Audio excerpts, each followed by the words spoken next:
मार्च का महीना बड़ा यादगार है क्योंकि मार्च के महीने में चतुर्वर्गीय ग्रह यानी शुक्र बुध राहु चंद्रमा की युति यानी कि चतुर्वर्गीय योग मीन राशि में बन रहा है। मार्च के अंदर ही खप्पर योग भी बन रहा है। मार्च के अंदर भी 30 साल बाद शनि का राशि परिवर्तन होने वाला है। इसका कर्क राशि पे क्या इफेक्ट पड़ेगा इसके बारे में इस कार्यक्रम में हम चर्चा करने वाले।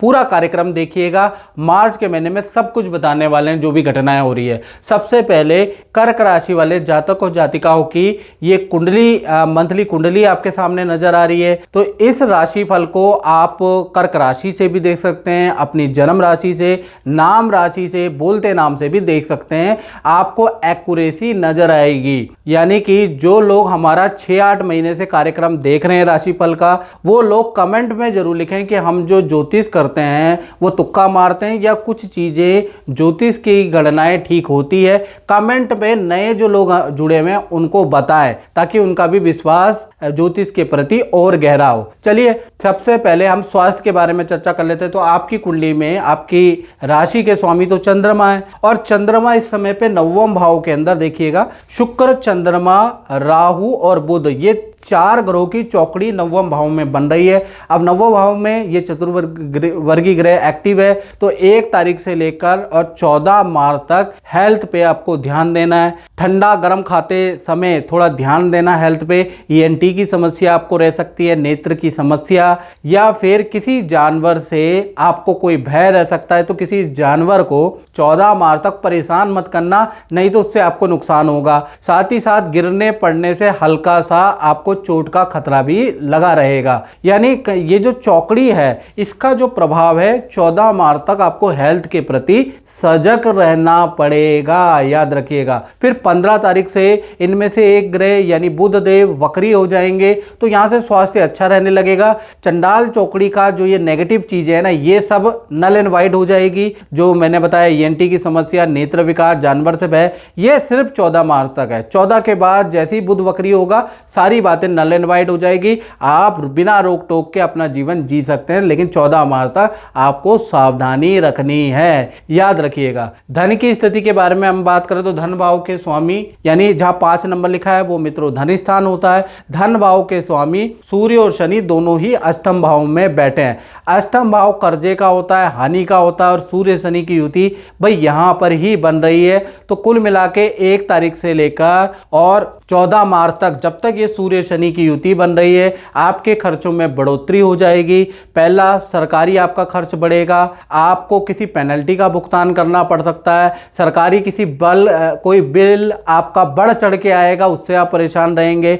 मरम्मत के कार्यों में आपको धन खर्च करना पड़ सकता है, कर्मचारियों को धन देना पड़ सकता है। तो कुल मिला के आय से बहुत ज्यादा आपका व्यय बढ़ जाएगा 14 मार्च तक, और धन जो आना होगा वो भी इंस्टॉलमेंट में ही आप पे आएगा। यानी सूर्य और शनि की युति का बिल्कुल असर आप पर 14 मार्च तक लगेगा। और 15 तारीख से सूर्य देव अष्टम भाव से निकल के 9वें भाव में आ जाएंगे, यानी मीन राशि के अंदर ट्रांजिट कर जाएंगे। अब जैसे ही 9वें भाव के अंदर आ जाएंगे आपका धन संबंधी कोई डील बनेगी, उससे अच्छा धन लाभ आपका होगा। रुका हुआ धन का आपको लाभ होता हुआ नजर आ रहा है। सूर्य 9वें में आने से विदेश संबंधी काम में आपको लाभ होगा, यानी कि विदेशी कोई व्यक्ति से या विदेश से आपको कोई डॉलर में इनकम का लाभ होता हुआ नजर आ रहा है, या इन्वेस्टमेंट से कुछ लाभ होगा। तो कुल मिलाकर देखा जाए तो 14 के बाद जैसे ही सूर्य मीन राशि में आ जाएंगे तब आपका धन का फ्लो अच्छा होता है, उससे पहले रुकावटें हैं।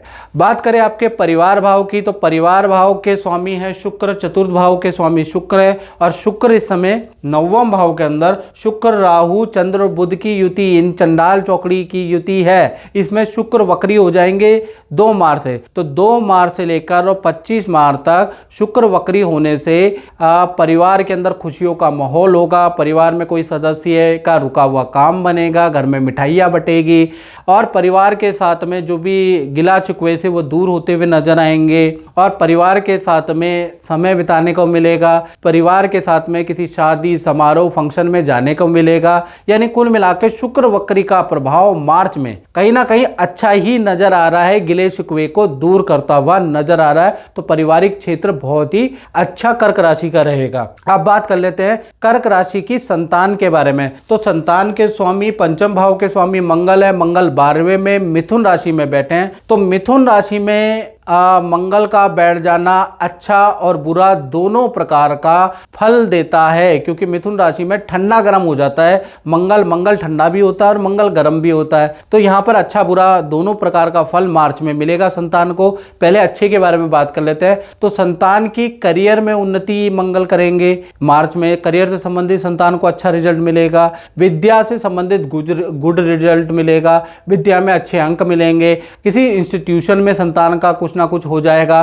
तो कहीं ना कहीं करियर के लिए मंगल का प्रभाव बहुत अच्छा है। लेकिन बुरा क्या है? बुरा रहेगा संतान को फोड़े फुंसी होगी, संतान को चोट लग सकती है, संतान का स्थान परिवर्तन या कहीं एडमिशन होगा तो परिवार से दूर जाने का बड़ी संतान का योग बन सकता है। यानी कहीं ना कहीं संतान को हेल्थ की प्रॉब्लम और कहीं ना कहीं उनका स्थान परिवर्तन का योग मार्च से ही एक्टिव होता हुआ नजर आ रहा है। तो कुल मिलाकर संतान को अच्छा बुरा रिजल्ट मार्च में मिलेगा।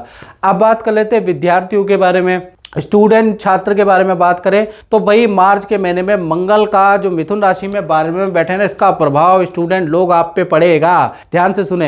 हेल्थ में पेट संबंधी प्रॉब्लम, इन्फेक्शन की आपको प्रॉब्लम, फूड पॉइजनिंग, उल्टी की प्रॉब्लम रह सकती है। उल्टा सीधा मत खाइएगा मार्च में, थोड़ा डाइट में कंट्रोल रखिएगा। साथ ही साथ करियर के लिए मंगल बहुत अच्छा है। करियर में कोई रुका हुआ काम आपका बन सकता है।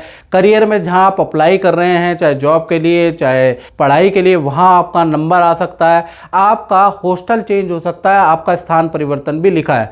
तो विद्यार्थियों का हेल्थ का पॉइंट ऑफ व्यू छोड़ के बाकी बहुत अच्छा है, मंगल अच्छा ही रिजल्ट देगा। अब बात कर लेते हैं कर्क राशि वालों की नौकरी के बारे में, जो जॉब करते हैं उनके बारे में। तो कहीं ना कहीं गुरु जो लाभ भाव में बैठे हैं, यानी जो बृहस्पति वृषभ राशि में लाभ भाव में बैठे हैं, तो मार्च के महीने में जितने भी कर्क राशि वाले हैं उनकी पहले तो ढैया छूटने वाली है। दूसरा देखा जाए पद धन का आपका योग बनता है, अच्छी डील आपकी होती हुई नजर आएगी, क्योंकि ढैया आपके ऊपर से छूट जाएगी मार्च में ही। साथ ही साथ देखा जाए तो ऑफिस मित्रों के साथ में सबसे पहला काम आप करेंगे, किसी धार्मिक व्यक्ति से को प्रणाम करेंगे, वहां जाएंगे या तीर्थ यात्रा आप करेंगे, क्योंकि शनि की ढैया से आपको छुटकारा मिलता हुआ नजर आ रहा है। तो कुल मिला के मार्च का महीना करियर की दृष्टि से, नौकरी की दृष्टि से धन भी देगा और अच्छी पावर में भी आपको बनाएगा और आपको पद का लाभ भी देगा और आपकी अच्छी सेल होती हुई नजर आएगी।